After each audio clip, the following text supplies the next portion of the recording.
വാർത്ത നമ്മൾ എന്താ ഈ ചാനലിന് ഈ വാർത്ത മാത്രമേ ഉള്ളൂ എന്നൊക്കെ ചോദിക്കുന്ന പലരും ഇപ്പോൾ വരും കമൻറ്റോളികൾ ഈ വാർത്തയുടെ താഴെ കമൻറ്റ് ചെയ്യാനായിട്ട്. വാർത്ത മൊത്തവും കാണും, എന്നിട്ട് അതിൽ കേൾക്കാൻ രസമുള്ളതൊന്നും ഇല്ലെങ്കിൽ നമ്മളെ തെറി വിളിക്കും. അത് വേറെ രീതിയിൽ എന്ന് മാത്രമേ ഉള്ളൂ. പറഞ്ഞവർ പറഞ്ഞിരിക്കട്ടെ, ദൃശൂന്യന്മാരുടെ അത്തരം വാക്കുകളൊന്നും നമ്മൾ ചെവിക്കൊള്ളുന്നില്ല എന്നുള്ളതാണ്.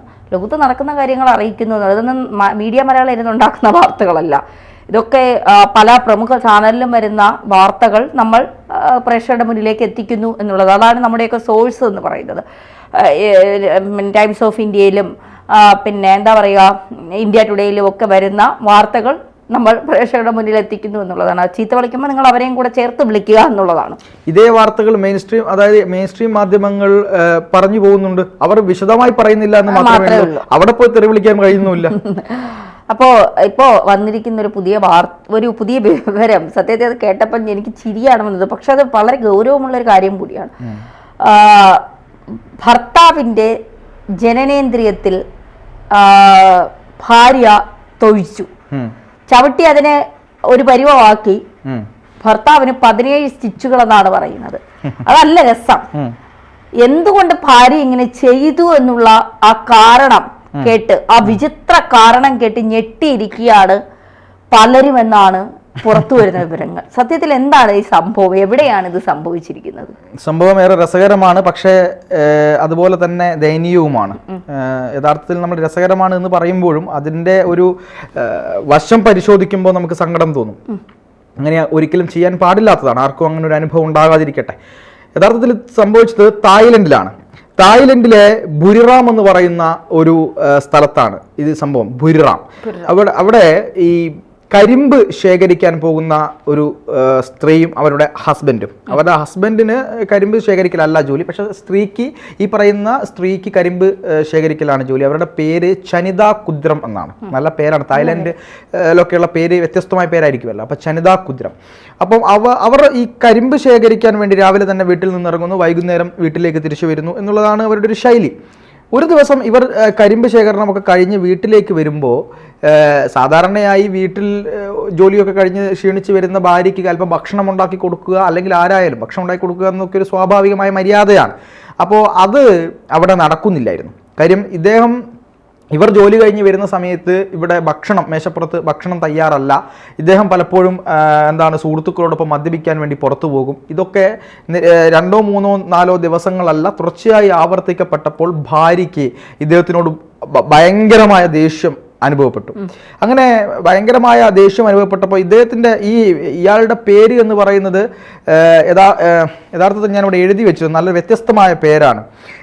ബുഞ്ചൂയി മുസീട്ടൻ എന്നാണ് ഇദ്ദേഹത്തിന്റെ പേര്, ഭർത്താവിന്റെ പേര്. അതെ, ഈ ബുഞ്ചൂയി മുസീട്ടനെ ഇവർ വൈകുന്നേരം ജോലിയൊക്കെ കഴിഞ്ഞ് വന്ന് വീട്ടിൽ തൻ്റെ കാര്യങ്ങളൊക്കെ ചെയ്ത് കഴിഞ്ഞ് വീട്ടിലേക്ക് എത്തിയ ഭർത്താവിനെ അവിടെ ഈ തായ്ലൻഡിലും മറ്റു വിദേശ രാജ്യങ്ങളിലും കാനഡയിലുമൊക്കെ ഇവിടെയും ഉണ്ടത്, കാനഡയിലുമൊക്കെ ഈ മത്സ്യങ്ങളെ ഈ വേട്ടയാടാൻ വേണ്ടി, മത്സ്യങ്ങളെ പിടിക്കാൻ വേണ്ടി നമ്മളിവിടെ ഉപയോഗിക്കുന്ന പോലെ വലകളോ മറ്റു സാധനങ്ങളോ ഒന്നും ഉപയോഗിക്കാൻ പാടില്ല. അവിടെ ഒരു ഷൂട്ടർ ആയിട്ടുള്ള ഷൂട്ട് ചെയ്യുന്ന ഒരു തോക്കാണുള്ളത്. പ്രത്യേകതരം ഷൂട്ടിംഗ് യന്ത്രമാണത്. അതുപോലെ തന്നെ ഒരു കുന്തമൊക്കെ ഉപയോഗിച്ച് മത്സ്യങ്ങളെ പിടിക്കാറുണ്ട്. അപ്പോൾ ഈ ഷൂട്ടിംഗ് തോക്ക് ഉപയോഗിച്ചുകൊണ്ട് വളരെ കൃത്യമായി അവിടെ ഷൂട്ട് ചെയ്തിട്ടാണ് ആ മത്സ്യത്തെ അവർ പിടിക്കുന്നത്. അല്ലാതെ അവർക്ക് പിടിക്കാൻ കഴിയില്ല. അത് അവിടുത്തെ നിയമമാണ്, മത്സ്യങ്ങളെ സംരക്ഷിക്കാനുള്ള നിയമം കൂടിയാണ്. അപ്പം അത്തരത്തിലുള്ള ഒരു തോക്കെടുത്തുകൊണ്ട്, മത്സ്യങ്ങളെ ഷൂട്ട് ചെയ്യുന്ന തോക്കെടുത്തുകൊണ്ട് ഇദ്ദേഹത്തിൻ്റെ ജനനേന്ദ്രിയത്തിലേക്ക് ഷൂട്ട് ചെയ്യായിരുന്നു. ആ ഷൂട്ട് ചെയ്തതോടുകൂടി അദ്ദേഹത്തിൻ്റെ അറിയാമല്ലോ തുളഞ്ഞുപോയി. അങ്ങനെ ജനനേന്ദ്രിയത്തിന് മാരകമായ മുറിവേറ്റതോട് എന്നിട്ട് മനുഷ്യൻ പണ്ട് ഇവിടെ പറയുന്നത് എന്നിട്ടടിശം തീരാതെ ഇതിനു ചുറ്റും മണ്ടി നടന്നു എന്ന് പറയുന്നുണ്ട്. കുഞ്ചൻ നമ്പ്യാരുടെ ഇതിലാണെന്ന് തോന്നുന്നു, എനിക്ക് വ്യക്തമായ ഓർമ്മയില്ല. അതുപോലെ അത് കഴിഞ്ഞതിന് ശേഷം ആ ജനനേന്ദ്രിയം വളച്ചൊടിക്കുകയും ചെയ്തു എന്നാണ് പറയുന്നത്. അതായത് അത്രയ്ക്ക് ദേഷ്യം ഇവരോടുണ്ടായിരുന്നു. യഥാർത്ഥത്തിൽ ഈ ഭക്ഷണം പാകം ചെയ്ത് കൊടുക്കാത്തത് തെറ്റ് തന്നെയാണ് എന്ന് ഞാൻ പറയും. കാരണം ഭാര്യ ഭർത്താവിന് ഭക്ഷണം കരുതി വെക്കുന്നുണ്ടെങ്കിൽ ഭർത്താവ് ഭാര്യയ്ക്ക് ഭക്ഷണം കരുതി വെക്കണമെന്ന് തന്നെയാണ് എൻ്റെ വശം. പക്ഷേ അതിന് ജനനേന്ദ്രിയം എന്ത് ഉപയോഗിച്ചു? ഇതാണ് ചോദ്യം. ഏറ്റവും ഏറ്റവും അപകടകരമായ മർമ്മം കൂടിയാണ് ജനനേന്ദ്രിയം എന്ന് പറയുന്നത്. അവിടെ ഇത്തരത്തിലൊരു പിന്നെ പ്രതികാര നടപടി ചെയ്യുക എന്ന് പറഞ്ഞാൽ എന്താണ്, ആ സ്ത്രീ എത്രമാത്രം ക്രൂരമായിട്ടാണ് ചിന്തിച്ചത് എന്നുള്ളതാണ്. 17 സ്റ്റിച്ചാണ് ഈ ജനനേന്ദ്രിയത്തിലുള്ളത്. 17 സ്റ്റിച്ച് ചെയ്യാൻ മാത്രം ഒരു ജനനേന്ദ്രിയം ഉണ്ടാകുമോ, അതിൻ്റെ അവസ്ഥ എന്തായിരിക്കും എന്നുള്ളത് എല്ലാ ആളുകൾക്കും അറിയാവുന്ന കാര്യമാണ്. അപ്പം 17 സ്റ്റിച്ചുകൾ ആ ജനനേന്ദ്രിയത്തിൽ ഇട്ട് കഴിഞ്ഞാൽ ഒന്ന് യൂറിനേറ്റ് ചെയ്യാൻ പോലും പറ്റാത്ത അവസ്ഥയിലേക്ക് ആ ആൾ പോയി എന്നുള്ളതാണ്. ഇത് പിന്നെ എന്താണ്, ഡെയിലി സ്റ്റാർ എന്ന് പറയുന്ന ഒരു പ്രധാന ഓൺലൈൻ പ്ലാറ്റ്ഫോം മാധ്യമമാണ് ഇത് പുറത്തുവിട്ടത്. വെറുതെ ഉള്ള ഒരു മാധ്യമമൊന്നുമല്ല. അവിടുത്തെ ഏറ്റവും പ്രധാനപ്പെട്ട ഇന്ത്യയിലടക്കം ലഭിക്കുന്ന വളരെ റെപ്യൂട്ടഡ് ആയിട്ടുള്ള മാധ്യമം തന്നെയാണ് ഇത്തരം ഒരു വാർത്ത പങ്കുവെച്ചത്. വളരെ ഗൗരവ സ്വഭാവത്തോടു കൂടിയാണ് പങ്കുവെച്ചത്.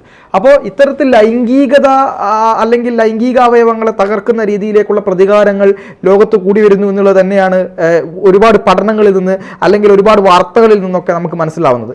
എന്തിനു വേണ്ടിയിട്ടാണ് ഇവർ ഇത്തരം പ്രതികാര നടപടികൾ ചെയ്യുന്നത് എന്ന് ചോദിച്ചാൽ അതിൻ്റെ ഒരു സൈക്കോളജിക്കൽ വശം വേറെയാണ്. കാരണം ഇങ്ങനെ ഉപദ്രവിക്കുന്ന ആളുകളുടെ എന്താണ്, അവർക്ക് മറ്റൊരു വിധത്തിലുള്ള സെക്ഷൽ ആയിട്ടുള്ള ലൈംഗിക സുഖം കിട്ടുന്ന അവയവം തന്നെ തകർത്ത് കളയുക, ഇനി മേലാൽ നീ ഞാൻ ഉപേക്ഷിച്ചു പോയാലും നീ വേറെ കല്യാണം കഴിക്കരുത് എന്നുള്ള രീതിയിലേക്കുള്ള കാര്യങ്ങൾ ചെയ്യുക എന്നതാണ് ഇതിൻ്റെ ഒരു പുറകിലത്തെ കാര്യം. എത്രമാത്രം ഭയാനകമാണ് അല്ലെങ്കിൽ എത്രമാത്രം ഭീതിതമാണ് ഇതൊക്കെ എന്നാണ് ഞാനിങ്ങനെ ആലോചിക്കുന്നത്. കാരണം ഇത്തരത്തിലുള്ള ആളുകൾ എന്താണ്, അവരുടെ ഒരു പേഴ്സണാലിറ്റി ഡിസോർഡറുകൾ കൊണ്ടോ പ്രശ്നങ്ങൾ കൊണ്ടോ ഒക്കെ ചെയ്തു കാണിക്കുന്നത് ഒരാളുടെ ജീവിതത്തെ തന്നെ തകർത്ത് കളയുന്ന രീതിയുണ്ട്. ഇതാണ് അവിടെ സംഭവിച്ചത്.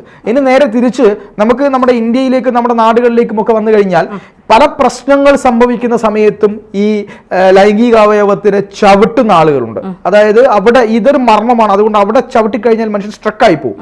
അങ്ങനെ രക്തോട്ടം നിലച്ച് ഭയങ്കര ഒരു പ്രയാസം ഉണ്ടാകുന്ന ഒരു സംഭവമാണ്. തലച്ചോറിലേക്ക് പെട്ടെന്ന് സിഗ്നലുകൾ പോവുകയും ഒരു നിമിഷം നമ്മുടെ ഹാർട്ടിലേക്കുള്ള രക്തക്കോയിൽ പിന്നെ എന്താണ് രക്തത്തിലെ പമ്പിങ് വരെ അല്പനേരത്തേക്ക് നിലച്ചു പോകുമെന്നാണ് പഠനങ്ങൾ പറയുന്നത്. അപ്പോൾ അതുപോലെ ഇവിടെ എന്തെങ്കിലും പ്രശ്നമുണ്ടെങ്കിൽ ജനനേന്ദ്രിയം തകർക്കുക എന്നൊരു പരിപാടി കൂടെ ഇവിടെയുണ്ട്. മാത്രമല്ല ഈ സ്ത്രീകൾക്ക് നേരെ നടക്കുന്ന ആക്രമണങ്ങളിൽ പലപ്പോഴും ഈ എന്താണ് പുരുഷന്റെ ജനനേന്ദ്രിയത്തിന് നേരെ ആക്രമണങ്ങൾ നടന്നതായിട്ട് നമുക്ക് പറയുന്നുണ്ട്. അതായത് അബ്യൂസ് ചെയ്യപ്പെട്ട സ്ത്രീകൾ അവർക്ക് ഗുരുതരമായി പ്രയാസമുണ്ടാകുമ്പോൾ അങ്ങനെ ചെയ്യാറുണ്ട്. അതിനെ ഞാൻ കുറ്റം പറയുന്നില്ല. പക്ഷേ ഒരു സ്വാമി ഉണ്ടായിരുന്നു കേരളത്തിലെ അദ്ദേഹം ഒരു കുട്ടിയെ പീഡിപ്പിച്ചു എന്ന് പറഞ്ഞുകൊണ്ട് അദ്ദേഹത്തിന്റെ ജനനേന്ദ്രിയം മുറിക്കുകയും വലിയ ആരവത്തോടുകൂടി മാധ്യമങ്ങൾ അതൊക്കെ ആഘോഷിക്കുകയും ചെയ്തു.